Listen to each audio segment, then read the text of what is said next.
доктор Пламен Пенчев, работя в инвазивно кардиологично отделение на МБАЛ Дева Мария, град Бургас, като инвазивен кардиолог и се занимавам основно с провеждането на така наречените инвазивни процедури.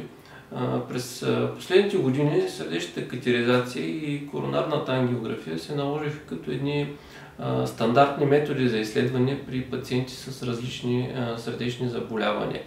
Те представляват по своята същност инвазивни изследвания, т.е. при тях се достига непосредствено до и в структурите на сърцето по пътя на кръвоносните съдове. Възможности за навлизане в кръвоносната система могат да бъдат най-различни, но през последните години предпочитаме достъп през артериите на ръката, тъй като това осигурява по-голям комфорт на пациентите след изследването и води до минимален процент компликации. След като веднъж сме навлезли в кръвоносната система, до сърцето се достига с специално оформени тънки пластмасови тръбички, наречени катетри.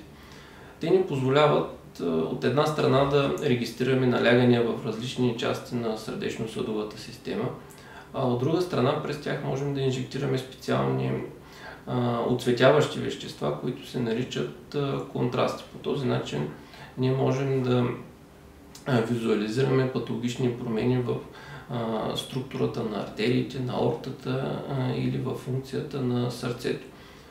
Самите образи по време на тези изследвания се регистрират със специален рентгенов апарат, който се нарича ангиограф. В най-новите поколения ангиографи, които имаме възможност да използваме, се използват различни технологии, с които изключително се намалява рентгеновото облъчване, а по този начин се намалява съответно и риска за пациентите и персонала.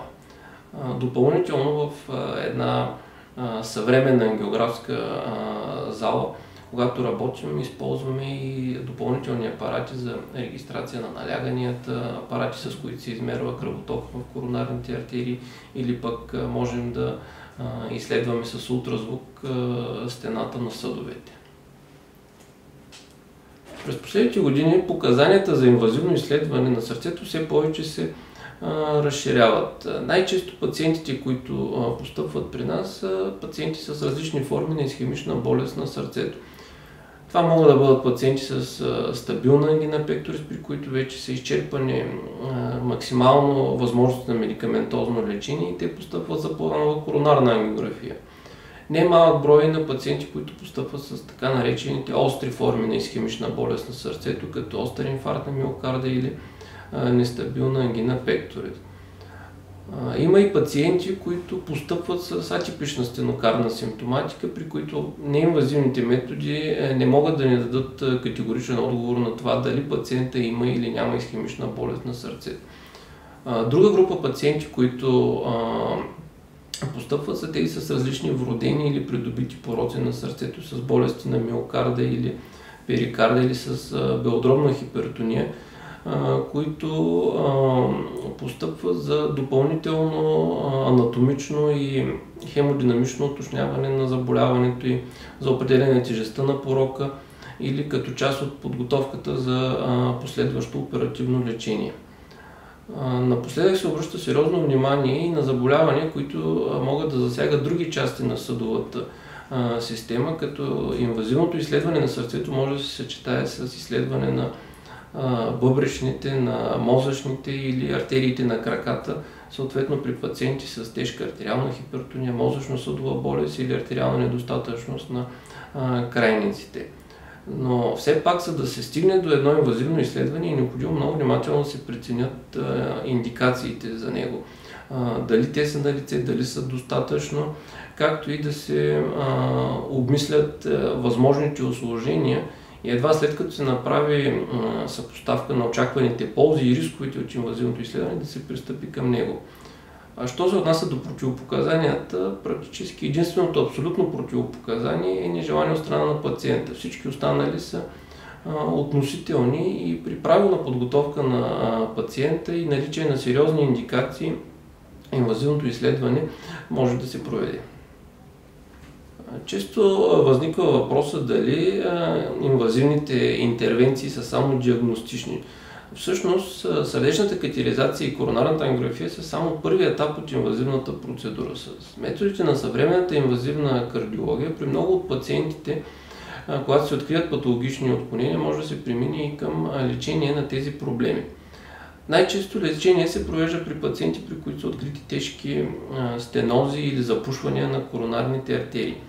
Те могат да се разширят и отворят, като се използват различни балони и стентове. По този начин се намалява риска от настъпване на инфаркт, реално се спасяват човешки животи и нещо, което също не е маловажно, подобрява се качеството на живот след процедурата.